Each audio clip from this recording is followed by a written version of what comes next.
ভারতবর্ষের অন্যতম প্রাচীন ও ঐতিহ্যবাহী ধর্মীয় উৎসবগুলির মধ্যে স্নান যাত্রা বিশেষভাবে উল্লেখযোগ্য।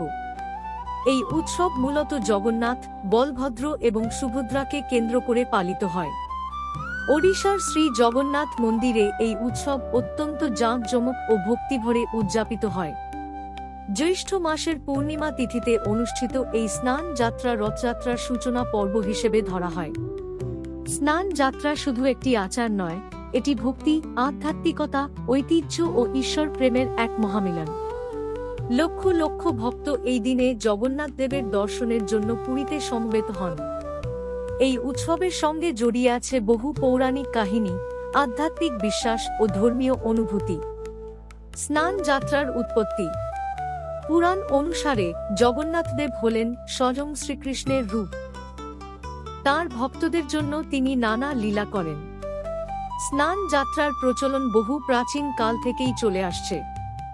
বিশ্বাস করা হয় এই দিনে জগন্নাথ দেবের আবির্ভাব ঘটেছিল, তাই তাঁর জন্মোৎসব হিসেবেও এই দিনটি পালন করা হয়। এই উৎসবের মূল উদ্দেশ্য হল দেবতাদের মহাস্নান করিয়ে বিশ্ববাসীর কল্যাণ কামনা করা। ভক্তদের বিশ্বাস, এই স্নান দর্শন করলে পাপ মোচন হয় এবং জীবনে সুখ শান্তি আসে। স্নান যাত্রার দিন ভোর থেকেই পুরী মন্দিরে উৎসবের আবহ তৈরি হয়। মন্দিরের সেবায়েতরা বিশেষ নিয়মে দেবতাদের গর্ভগৃহ থেকে বের করে স্নান বেদিতে নিয়ে আসেন। এই স্নান বেদি মন্দিরের বাইরে অবস্থিত একটি উঁচু মঞ্চ, যেখানে সাধারণ মানুষ দেবতাদের সহজে দর্শন করতে পারেন। এরপর শুরু হয় মহাস্নান। 108টি পবিত্র কলসে ভরা জল দিয়ে জগন্নাথ, বলভদ্র ও সুভদ্রাকে স্নান করানো হয়। এই জল বিশেষ কুয়ো থেকে সংগ্রহ করা হয় এবং মন্ত্রপাঠের মাধ্যমে পবিত্র করা হয়। 108 সংখ্যাটির বিশেষ আধ্যাত্মিক গুরুত্ব রয়েছে।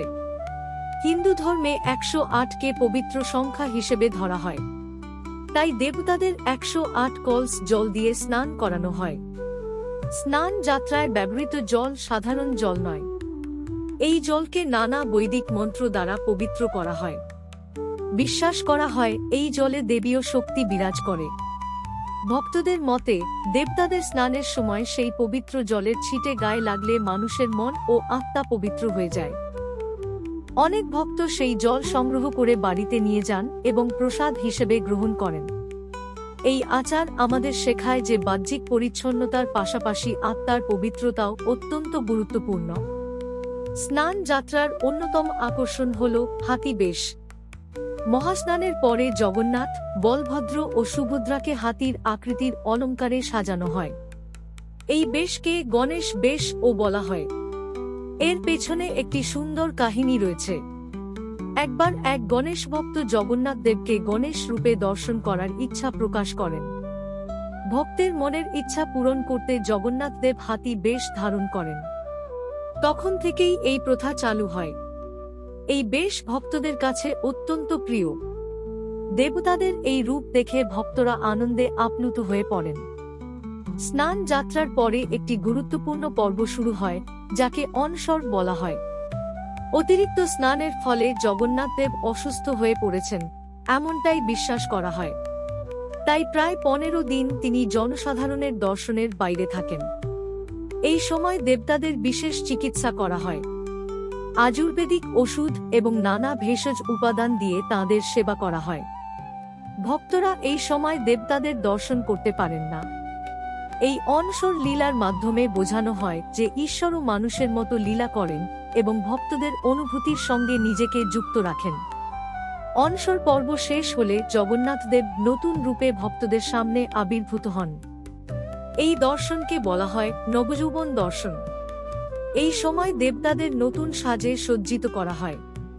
ভক্তদের বিশ্বাস, এই দর্শন অত্যন্ত শুভ এবং সৌভাগ্যদায়ক। এরপর শুরু হয় মহাপবিত্র রথযাত্রা। স্নান যাত্রাকে রথযাত্রার সূচনা বলা হয়। এই উৎসবের মাধ্যমেই রথযাত্রার প্রস্তুতি সম্পূর্ণ হয়। পুরী শহর তখন উৎসবের আনন্দে ভরে ওঠে। রথযাত্রা হল বিশ্বের অন্যতম বৃহৎ ধর্মীয় উৎসব। স্নান যাত্রা সেই মহোৎসবের প্রথম ধাপ।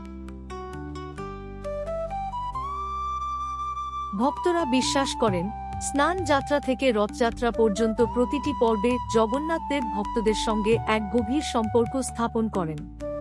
স্নান যাত্রার গভীর আধ্যাত্মিক তাৎপর্য রয়েছে। এই উৎসব মানুষকে শেখায় আত্মাকে পবিত্র রাখতে হবে, ঈশ্বরের প্রতি ভক্তি ও বিশ্বাস রাখতে হবে, অহংকার ত্যাগ করতে হবে, সকলের মঙ্গল কামনা করতে হবে। জগন্নাথ দেবকে জগতের নাথ বলা হয়। তিনি জাতি, ধর্ম, বর্ণ নির্বিশেষে সকলকে সমানভাবে আশ্রয় দেন। তাই তাঁর উৎসবেও সকল মানুষ অংশগ্রহণ করেন। স্নান যাত্রা মানুষের মনে ভক্তি, দয়া, ভালোবাসা ও ঐক্যের বার্তা দেয়। স্নান যাত্রার সময় পুরী শহর ভক্তদের ভিড়ে ভরে যায়। ভারতের বিভিন্ন প্রান্ত ছাড়াও বিদেশ থেকেও বহু মানুষ এই উৎসব দেখতে আসেন। মন্দির চত্বর ভক্তদের কীর্তন, শঙ্খধ্বনি ও জয়ধ্বনিতে মুখরিত হয়ে ওঠে। চারদিকে উৎসবের আবহ তৈরি হয়। রাস্তাঘাট আলো ও সাজসজ্জায় সজ্জিত থাকে। ভক্তরা ঘণ্টার পর ঘণ্টা অপেক্ষা করেন শুধুমাত্র একবার জগন্নাথ দেবের দর্শন পাওয়ার জন্য। এই দৃশ্য সত্যিই অত্যন্ত আবেগপূর্ণ ও ভক্তিময়। স্নান যাত্রার সময় জগন্নাথ মন্দিরে বিশেষ মহাপ্রসাদ বিতরণ করা হয়। এই প্রসাদকে অত্যন্ত পবিত্র মনে করা হয়। ভক্তদের বিশ্বাস, মহাপ্রসাদ গ্রহণ করলে জীবনের অশুভ শক্তি দূর হয় এবং ঈশ্বরের আশীর্বাদ লাভ করা যায়। পুরীর মহাপ্রসাদ শুধু খাবার নয়, এটি ভক্তির প্রতীক। সামাজিক ও সাংস্কৃতিক প্রভাব। স্নান যাত্রা শুধু ধর্মীয় উৎসব নয়, এটি ভারতের সংস্কৃতিরও একটি গুরুত্বপূর্ণ অংশ। এই উৎসব মানুষকে একত্রিত করে এবং সমাজে ঐক্য ও সম্প্রীতির বার্তা দেয়। অনেক শিল্পী, কবি ও সাহিত্যিক জগন্নাথ দেবের স্নান যাত্রা নিয়ে গান, কবিতা ও সাহিত্য রচনা করেছেন। ওড়িশার সংস্কৃতিতে এই উৎসবের গভীর প্রভাব রয়েছে। স্নান যাত্রা হল ভক্তি, প্রেম, আধ্যাত্মিকতা ও মানবতার এক অপূর্ব উৎসব।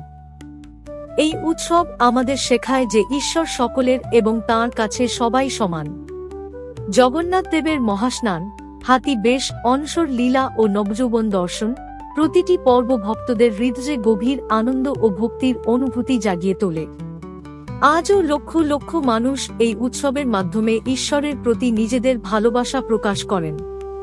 পুরীর স্নান যাত্রা ভারতীয় ধর্মীয় ঐতিহ্যের এক উজ্জ্বল নিদর্শন, যা যুগ যুগ ধরে মানুষের মনে ভক্তির আলো জ্বালিয়ে রেখেছে।